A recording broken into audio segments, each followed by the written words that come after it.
I got the check mark, which means I'm partner, which probably a lot of you guys don't even know what that means. It means I'm important.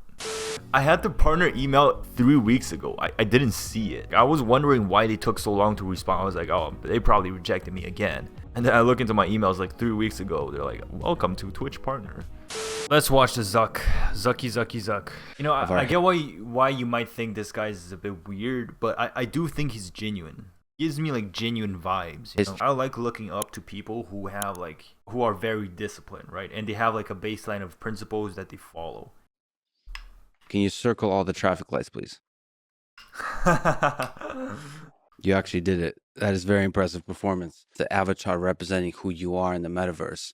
I feel like the avatar thing, right? That Meta. Yeah, I'm not trying to shit talk like the company, but I'm just saying, right? Like the Meta thing, the avatar thing that they've been promoting. Like, oh, you can go as an avatar in meetings. Haven't these things been existing for years? This is existing for years, not even VR. Like just Habbo Hotel. You guys, anyone remember Habbo Hotel? You say no one is gonna swap their real life to be an avatar. Dude, you would be surprised, Jama. Do you know who is the biggest girl Twitch streamer right now on the platform? It's a VTuber. You know, I just hope it doesn't look like this. Okay, I just hope it's not this fucking boring. I don't want to be a fucking human in the metaverse. Like, put me as a squirrel, a dinosaur or something. And imagine the meeting is like a bunch of animals talking to each other. That would make it so much better. And I was told we have a few hours here. Yeah, so it's we're here for 5 to 6 hours. Yeah, so I mean, look, I mean that's on the shorter end of the congressional testimonies I've done. Being able to get Zuck for 5 to 6 hours, like that's huge. You imagine how much this guy costs per hour, bro?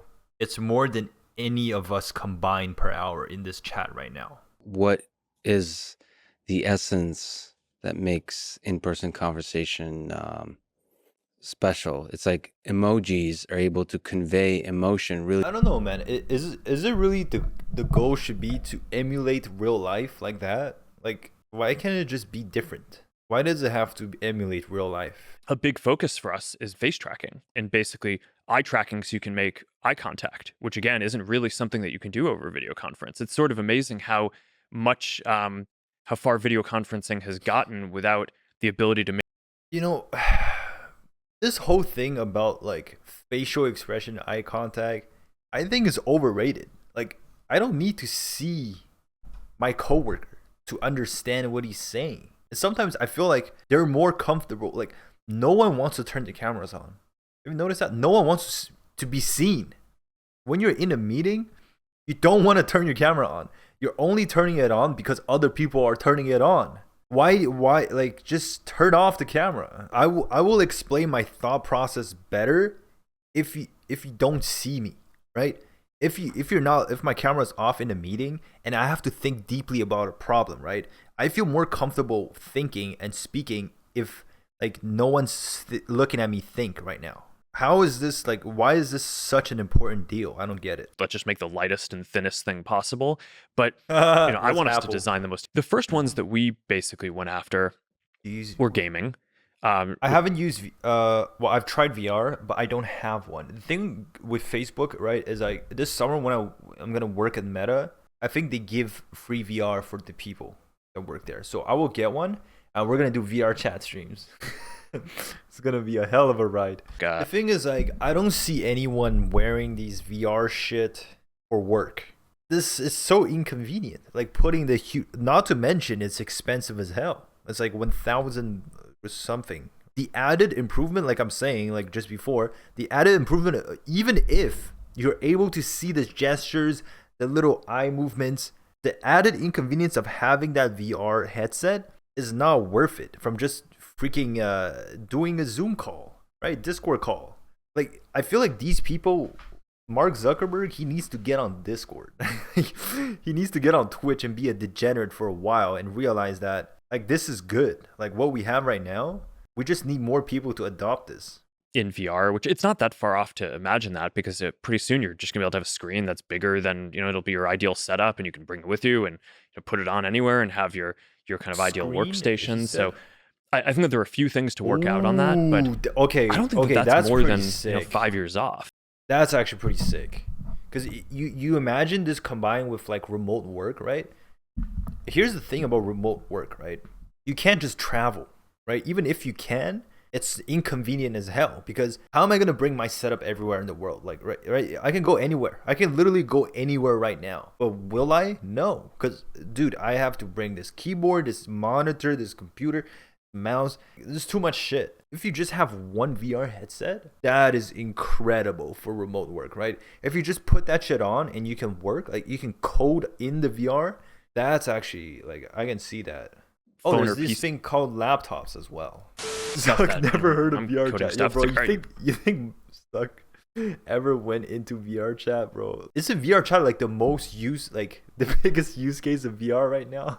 VR chat, just for you uninitiated people, VR chat is like a pretty popular thing where people go into VR, right, and catfish people. You go in as like this lady with like big boobs and ass, and then you talk to some other guy in the VR chat, and then at the end of the day you reveal to him that you're actually a guy. That's what VR chat is. Should the avatar be tied to your identity, or can I be anything I in the don't think it metaverse? should Like, be can tied. I It should be be anything. whatever the heck I want? Can I even be a troll? So there's exciting The way he freeing said that. possibilities, and there's the darker possibilities too. Yeah, I mean, I think that there's going to be a range. On one end of the spectrum are Well, kind of Donovan. expressive and cartoonish avatars. And then on the other end of the spectrum are photorealistic avatars. I just think the reality is that there are going to be different use cases for different things. I think it's mostly gonna be fantasy identity, however he called it. Cause why would you want to go into VR and just be you? Like, that's the whole point. I'm escaping life right now. Like, why am I going in to be myself again? I'm trying to be a dragon right? here. Or I don't want to be if I'm human playing anymore. Onward, VR chat does this well today, where VR chat, a baby. lot of the experience is kind of dressing up and wearing a Dressing fantastical up as a avatar that's big almost like a titty meme bitch. or is humorous. What if brands such as Nike implement a QR code on your clothes and then you scan it in the metaverse to import your clothes in? That would be sick. Let's be honest, like, this already exists, right? Digital clothing, buying digital skins, it's literally in every game. Like, when I buy my Spirit Guard Udyr skin, that's like $30. It's literally a digital clothing of my character in the game, right? Valorant, you buy skins for your guns.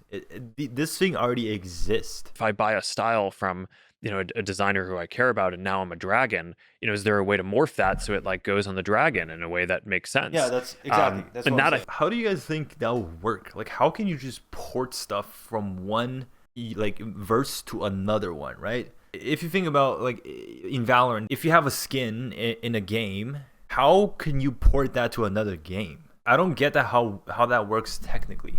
Like, the other game has to remake that skin for the game, no? If the games are all on the same platform, it's easy. Aren't you saying, like, if all that just means all the games are the same game? They're using the same things in the game, like the same code, like the same type of items. Because if you change your game, the gun is gonna look different. Like digitally, it's gonna look different. So how the skin is applied to the gun is going to be different as well. Unless you literally have the same gun, you copy paste it in different games.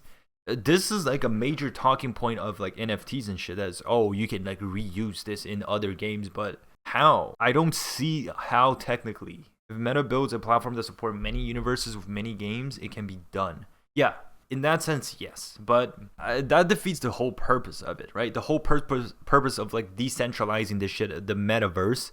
If it's literally just Meta building all the games, it defeats the whole purpose of like this whole decentralization or metaverse thing. Does kind of getting people agitated make them more likely to use the services more? Like, why is like Facebook the one that's always getting shit on for this kind of stuff, right? Isn't every social media doing this thing, like where they collect people's data? Every big tech, like, why is Facebook the one that's getting the most shit about it? Is what I don't understand. Bro, every Facebook employee I met shits on the company. Why? That's so embarrassing, bro.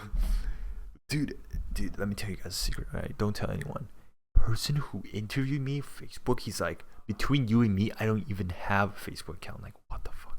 He kept it 150% with me, dude. The interviewer, he was really real with me. He was like, I don't particularly okay, I should stop.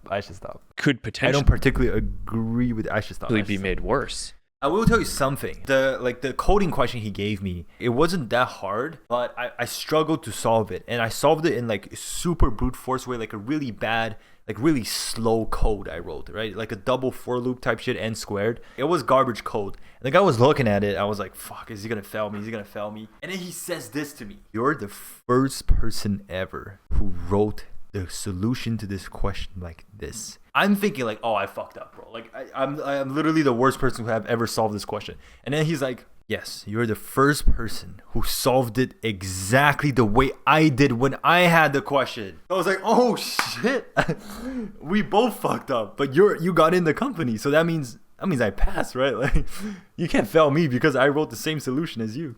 Were you mean Mark a Meta? Dude, I'll live stream it. I'll go touch his shoulder and get fired for sexual harassment. The voters who were the most polarized were actually the ones who were not on the internet. And there have been recent other studies, I think, in Europe. He just said, did you guys hear that? Let me repeat that. The voters who are the most polarized are the ones who are not on the internet. How did they even survey that statistic? So you're telling me you found people somehow in North America, you went and found people who were not using the internet. Like, you just somehow found these unicorns and you surveyed them. People, like, media, who are these people? I was looking at various polls and saw that you're one of the most disliked tech leaders today. Ooh, Lex is pushing him. Oh my god, to his face, bro. To his face, bro. You are the most disliked. Oh my god, bro. Anytime one of these big controversial things comes up in society, our brand goes down with half of the country. Now I'm wondering why it happens to Facebook. Let's say like, because Facebook is not the only like content policing platform. Like, because when you post content shit, you have to police it, right? It's not the only one, right? YouTube has videos, right? And YouTube doesn't get as much shit as Facebook. Or doing, like, YouTube does the same thing, right? YouTube censors some stuff, censors some other stuff, but it seems like Facebook is really getting the big stick. I think it's also because on Facebook it's more prominent that you have like people like organizing groups, whatever the kind of group it, like a Nazi group, any kind of like cultural or parties groups. You know, on Instagram it's not as much like politically like that. I don't want to be a company shill, right, for corporate, but it's insanely hard to run a company. For these companies to be running, it takes constant effort.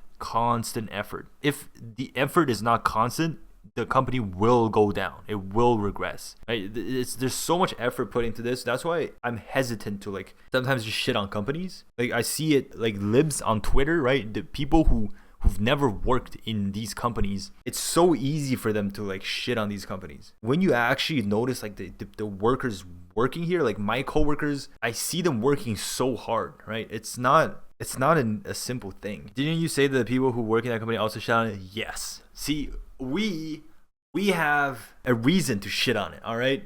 We have the right to do it. You, as a Twitter frog, you're not allowed to shit on my company. Frances Haugen, the Facebook whistleblower, leaked the internal Instagram research into teenagers and well-being. Her claim is that Instagram is choosing profit over well-being of teenage girls, so Instagram is, quote, toxic for them. Your response, titled, "What Our Research Really Says About Teen Well-Being on Instagram," says, no, Instagram research shows that 11 of 12 well-being issues, teenage girls who said they struggle with those difficult issues, also said that Instagram made them better rather than worse. It doesn't even make sense, like, because if Instagram is making like a study of whether Instagram is being good for the well-being of people, it's impossible that the study comes out negative. It's literally impossible, right? It means like they have to delete the app, like if it's negative. Is generally positive for their mental health. But of course, that was not the narrative that came out. So I think it's hard to, that's not a kind of logical thing to straw man, but I sort of disagree or steel man. He's destroying these questions, man. At the beginning, Lex is like, the first hard-hitting question, right? Social dilemma. Is it a social media bad for like polarization? And he's like, no, it's actually better. It's actually good. It's actually fixes polarization. And now he's saying Instagram not only is not bad for mental health being, it's actually good for mental health being. This guy's playing some Uno reverse cards here. through these systems who really need them because of specific plumbing that we've done between the AI work and being able to communicate with local first responder organizations. Low-key, I feel like it's kind of a cop-out answer when he says like AI. That could mean anything, man. The AI could be like a piece of shit, and it could still be AI. It could be detecting nothing. So we've also tried to innovate in terms of building out this independent oversight board, which has people who are dedicated to free expression, but from around the world. This is actually incredibly hard. Deciding what type of content is allowed on your shit. Like even me or my own Discord, I have to ban some stuff. Sometimes I have to tell the mods like what to ban. Like it's very difficult to police the content, especially when you're a company like this. One thing that Coinbase did for this, they set their principles, right? And it depends what you set your principles on. And Coinbase said, oh, we are going to set our principles on the law. As long as it doesn't break the law, you shouldn't cancel a piece of content for it. But again, Coinbase is easier to moderate because it's not like a social media platform. It's like an exchange. That's like what Coinbase did for them, right? And this for social media is like much harder. As a person who has a PhD, I got to say, I mean, I'm not sure I know what defines an expert, especially in a new pandemic or a new catastrophic event. This is dangerous. Like the way he's talking about this, right? Because this is about like vaccine and like anti-vaccine is very, very sensitive topic. Well, I mean, how would you handle this if you were in my position? Ooh, suck. That was a good response. Is very, very, very, very difficult. You can't answer that, Lex. I don't think more speak answer. about how difficult the choices are and be transparent about like what the hell do you do with this? Like here, you got exactly ask the exact question you just asked me, but to the broader public. Like, okay, yeah, you guys tell me what to do. Why is this answer awful? I think this is a really good answer. His answer is, as a social media platform, he would decide not to be the arbiter of the principle, right? Of if this is misinformation or this is not misinformation. He says as a platform, he would decide that the platform like would not be the arbiter of that, because it's making an assumption that people who they want community will listen. Well, obviously not everyone's gonna listen. People who don't believe that don't want. But okay, but this is the thing that he's saying, right? Like, because the people who just do like like censor and just say directly like trust me, I'm an expert. That's what they believe, right? They believe that people won't listen. Like, it's exactly what you're saying right now, right? It's the other side of the coin. And he's saying that regardless, it should be a battle of ideas. Like, you should try to convince some type of way. And the reason why like a lot of that is not is not doing so well is because the way the communication is done right now is not good, partially by the scientists, which are not very well trained in communication, which makes sense. It's not scientists have tried. It's like the communication it hasn't been done well, is what he's saying. Lex, like if you watch some of his stuff, this guy is he leans towards like the freedom shit, right? Freedom of speech, freedom of expression. He's very much about that. That's why he hangs out like with people like Joe Rogan and Jordan Peterson. I do agree with him, like not in the sense where I don't think this is a black and white thing. It's not clear to me that there is one way that is absolutely more beneficial to society than the other one. I don't think anyone can say that. Right, making sure that you take care of yourself and keep yourself in good shape, loving friends and family, right? Because I've come to realize how important it's not just health, but like your physical, right? Your physicality is. You don't want to be that guy. You don't want to be that guy who's like hella rich, but he looks like shit and he's unhealthy and he can't talk to people. You don't want to be that guy.